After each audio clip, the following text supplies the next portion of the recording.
a Eurocopter with 5 people on board that was operated by Whitsunday Air Services has crashed into the water near Hardy's Reef at the Whitsundays. As a result of that crash, a female aged 65 years, a male aged 79 years have deceased. The other 3 people in the helicopter have survived the crash. One of those persons was a 35-year-old pilot who was male.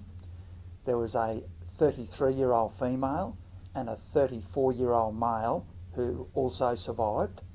The 4 passengers are from the USA and are known to each other.